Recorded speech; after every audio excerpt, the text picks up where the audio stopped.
ধন্যবাদ মেঘলা।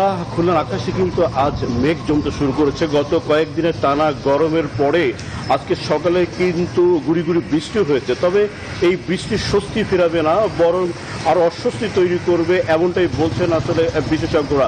তারা বলছেন যে গত কয়েকদিনের টানা বৃষ্টির কারণে, টানা গরমের কারণে যে অস্বস্তিদায়ক অবস্থা তৈরি হয়েছে, এটা আরও কিছুটা বাড়বে। আমি যদি এই মুহূর্তে এই অঞ্চলের চিত্রটা একটু দেখাতে চাই, এটি হচ্ছে খুলনার সোনাডাঙ্গা এলাকা। এখানে কিন্তু সাত সকালবেলায় কিন্তু আকাশ মেঘ জমে গুড়ি গুড়ি বৃষ্টি হয়েছে, এবং এই বৃষ্টির কারণে কিন্তু রাস্তাঘাটে কিন্তু লোকজনের চলাচল কম, এবং এই কারণেই কিন্তু একটা স্বস্তিদায়ক কিছুটা পরিবেশ তৈরি হয়েছে, এবং খানিকটা বৃষ্টির কারণে কিন্তু সেই যে গরমের অস্বস্তিদায়ক সেই পরিস্থিতি কিন্তু কিছুটা কেটেছে। কিন্তু বিশ্লেষকরা বলছেন যে এই পরিস্থিতি কিন্তু দীর্ঘমেয়াদী হবে না। যখনই কিনা রোদ উঠবে দুপুরের মধ্যে, তখনই কিন্তু আবার একই রকমের অস্বস্তিদায়ক অবস্থা তৈরি হবে। আবহাওয়া অফিসের সাথে আমরা কথা বলেছিলাম, তারা বলছেন যে বিগত যে 10 বছর ধরে কিন্তু খুলনার দক্ষিণাঞ্চলে আবহাওয়া পরিবর্তন, উত্তপ্ততা বাড়ছে। কারণ হচ্ছে দক্ষিণাঞ্চলের যে জলবায়ু পরিবর্তন, এই পরিবর্তনের প্রভাব কিন্তু এই আবহাওয়ায় পড়েছে। এই ছিল খুলনার আবহাওয়ার সর্বশেষ খবর। একই খবর জানতে আমরা যাচ্ছি টাঙ্গাইলের আমাদের প্রতিনিধি আতিকের কাছে। আতিক, জানাবেন টাঙ্গাইলের সর্বশেষ পরিস্থিতি কি? আতিক।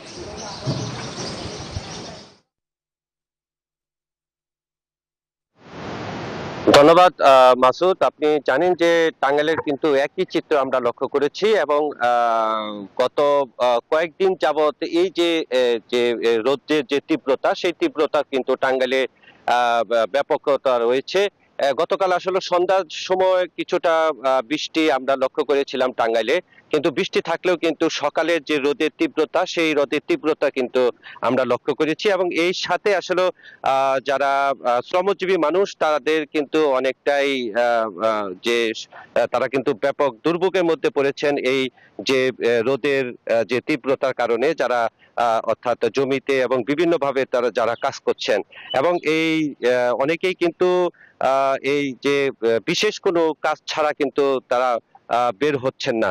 আমরা একটু কথা বলতে চাই, এই যে কয়েকদিন যাবত তো গরম পড়ছে, কেমন আসলে রোদের তীব্রতা কেমন? অনেক গরম। আমরা বয়স্ক মানুষ টিকতে পারতেছি না, অথচ আমাদের এই অল্প বয়সের ছেলেরাও ছুটাছুটি করতেছে। গরমের তীব্রতা এত গরম হচ্ছে, আমরা এখন টিকতে পারছি না, মাঠেও কাজ করতে পারতেছে না, কৃষকরা মাঠে কাজ করতে পারতেছে না, এবং খুব অত্যাধিক গরম। আমরা চকের থেকে আইসার এই গ্রামের ভিতরে ঢুকে রাস্তাঘাটে বসে না থেকে গাছতলে গাছতলে বসে আছি। ধন্যবাদ। অর্থাৎ তারা বলছেন যে জমিতে তাদের যে কাজ করা, সেটাও কিন্তু এই গরমের তীব্রতার কারণে করতে পারছেন না।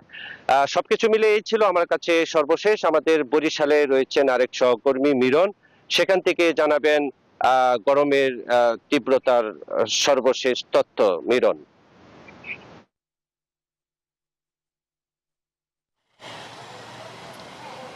আতিক, আপনি যেমনটা জানাচ্ছিলেন টাঙ্গাইলের গরমের অর্থাৎ তাপপ্রবাহের খবর, আমি আছি বরিশালেও কিন্তু একই অবস্থা। আমরা যেমনটা আগের দিন খবরে বলেছিলাম যে বরিশালের সর্বোচ্চ তাপমাত্রা ছিল 37.1 ডিগ্রি সেলসিয়াস।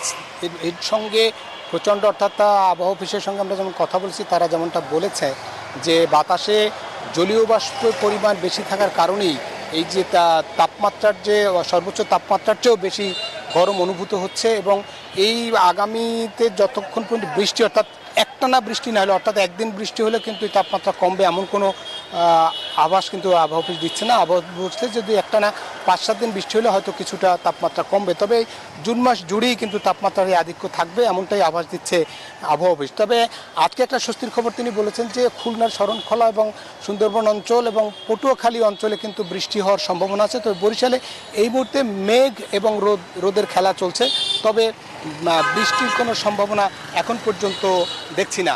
সব মিলে যদি বলি যে তাপমাত্রার সঙ্গে সাধারণ মানুষ কিন্তু, বিশেষ করে খেটে খাওয়া মানুষদের কিন্তু দুর্ভোগ চরম আকার ধারণ করছে। যতক্ষণ পর্যন্ত তাপমাত্রা না কমবে ততক্ষণ পর্যন্ত সবাইকে সতর্ক থাকার জন্য বলছে চিকিৎসকরা। এই ছিল বরিশাল থেকে আমার কাছে তাপপ্রবাহের সবশেষ তথ্য। ফিরছি স্টুডিওতে।